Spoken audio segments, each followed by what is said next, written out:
ஏங்க நேற்று ஞாயிற்றுக்கிழமைண்டா நிறைய ஆம்பளையே வீட்டில் கறிவெளியெலாம் எடுத்து நல்லபடியாக சமைச்சு சாப்பிட்டு வீட்டில் பொண்டாட்டி வெளியிலோட ஒரு நாள் லீவில் இருக்க நல்லபடியாக இருப்போம்யான்னு இருப்பாங்க. ஆனால் ரொம்ப பேர் ஒரு சில பேர் குடிச்சுப்புட்டு எங்கிட்டாவது ரோட்டில் உளுந்து கிடப்பாங்க. அதே மாதிரி தான் நேற்று பார்த்தீங்கன்னா எங்கள் வீட்டுக்கு பக்கத்துலேயே எங்கிட்டு பூரம் காடாக இருக்கு பார்த்துக்குங்க. அந்த காட்டுக்குள்ளே ஒரு ஆள் முள்ளு செடிக்குள்ளே உருண்டுட்டு கிடந்தாங்க. என்னடா அது இந்த போதை அடிக்கிறவன் இங்கிட்டு இருந்து கிடைக்கேன் அப்படின்னு சொல்லிட்டு இங்கே வீட்டுக்கு ஒருத்தலாம் போய் இது போயோ வெளியே எந்திரிச்சு போய் யார் நீண்டே வெளியே பத்தினாகுங்க. அந்த ஆளே போதையில் எடுக்கிறவனுக்கு எப்படி அவனுக்கு நிதானம் இருக்கு? நிதானம் இருந்தால் எந்திரிச்சு வீட்டுக்கு போயிருக்க மாட்டானா?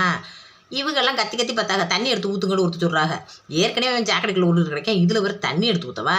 சும்மா இருங்க, அவன் போதிருந்தோடனே எதிர்த்து போயிருப்பேன் போங்க அப்படின்னு நான் இங்கே இருந்துட்டு கத்துனேன். அதோட எல்லோரும் வந்துட்டாங்க. அதுக்கப்புறம் பார்த்துக்கோங்க, நைட்டு ஒரு 9 மணி வரைக்கும் பார்க்குறோம். 9 மணி வரைக்கும் அவனுக்கு போத தெரியல, அவன் எந்திரிச்சும் போகலைங்க. என்னடா இது எந்திரிச்சே ஓக்கானா அப்படின்னு எங்கள் வீட்டுக்கார் போய் அந்த ஆளை சுற்றி பார்த்துக்கிட்டு இருந்தார். நான் போய் என்னது இது இந்த ஆளை விட மாட்டார் போலையே, எதுக்கு அந்த ஆளையே சுற்றி பார்த்து கிடைக்கிய அப்படின்னு நான் கத்துனேன். பேசாண்டிருடி, இப்போ நைட் நேரம் 9:30 ஆயிடுச்சு. பாவம் அவங்க வீட்டில் குடும்ப குட்டியெல்லாம் பிள்ளை குட்டியெல்லாம் இவனை நம்பி இருக்கும்ல. ஏதாச்சும் பூச்சி ஓட்டை என்னமா அதை கடிச்சு செத்துக்கிட்டு போயிட்டாண்டா. இங்கனக்குள்ளே கடந்தவனை ஏப்பா சொல்லலை, ஒரு தூக்கிக்கிட்டு இழுத்து போட மாட்டேன். 4 பேர் நம்மளுக்கு ஒரு வகைச்சொல்லா போயிடும்.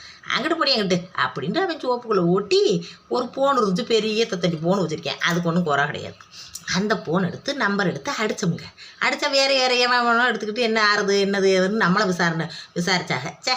இது என்னப்பா இம்பிட்டு விசாரிக்கிறேங்கிட்டு எங்கள் வீட்டுக்காரர் ஃபோனை கையில் வச்சுக்கிட்டு பேசாண்டிருந்தாருங்க. மறுபடியும் பொண்டாட்டி ஃபோன் அடிச்சு அழுதுச்சு பார்த்துக்கோங்க. ஏனே இது போகணும், எங்கள் வீட்டுக்காரர் போகணும், எங்கேனே இருக்காரு ஏதுனே இருக்காருன்னு. எப்போ பயப்படாத, வீட்டுக்காரர் குடிச்சுப்புட்டு இங்கே வந்து முள்ளுக்க வேலி காட்டுக்குள்ளே கிடக்காரு. நாங்கள் காலையில் 11 மணிக்கு வந்து மத்தியானம் விழுந்தவர் இன்னமும் கிடக்காருத்தா, வந்து உங்கள் ஆளுக இருந்தால் வந்து கூட்டிகிட்டு போக சொல்லுத்தா அப்படின்னு சொல்லவும், நாங்கள் சிந்தாமணி தானே, இந்த எங்கள் அண்ணன் தம்பியெல்லாம் அனுப்பி விட்றேனே, நீங்கள் பார்த்துக்கங்கண்ணே அப்படின்னு அந்த பொண்ணு அழுகுது பார்த்துக்குங்க. நாங்களும் வந்து பக்கத்தில் தான் இருக்கோம், ஸ்பீக்கரில் தான் போட்டிருக்காரு பார்த்துக்கங்க. 9:30 மணி இருக்கும். அப்புறமா அவங்க அன்றைக்கி 2 பேர் ஒரு பைக்கில் வந்தாங்க. வந்தவங்க 10 அடிக்கிறாங்க. என்ன அடித்தாலும் அடிடா நான் கிடப்பண்டான்னு கிடக்கு வந்தாலும் போதையே தெரியல. அதுக்கப்புறம் தூக்கி அடித்து விட்டுட்டு போன கையில் கொடுத்து அனுப்பி விட்டான். அதோட எங்கள் வீட்டுக்காரர் நான் சொன்னேன், ஏசிமையா வேறு ஒருத்தனை இருந்தால் சோப்பில் இருக்கிறது பூரா உருவிக்கிட்டு ஒன்றும் இல்லாமல் ஆகிடுச்சு. இப்போ பேண்ட் சட்டையை கூட எடுத்துகிட்டு முண்டமாக போட்டு ஓடி போயிருப்பேன். அப்படித்தான் இப்போ உலகமாக இருக்குது. கையில் இருக்கிறதே பருங்கிக்கிட்டு ஓடுறாங்க. ஆனால் நீங்கள் பற்றியில் உங்களுக்கு யோசனை இருக்குச்சுமே, அதுக்குள்ளே ஃபோன் இருக்கும், அந்த ஃபோன் எடுத்து அடிப்போம்ண்டு உண்டு. ஆமாம், என்ன செய்கிறது, இவனை நம்பி நான் ஒரு பொண்டாட்டி விளையாண்டு 2 காத்துக்கிட்டு கிடக்கும்ல. நேரமாகவும் அந்த பொண்ணு பாவம் எப்படி அழுகுது பற்றியில் அப்படின்றாரு.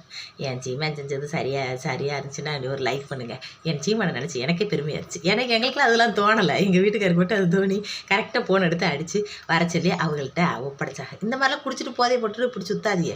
பாவம் பொண்டாட்டி வெளியே தானே கஷ்டப்படுதுங்க.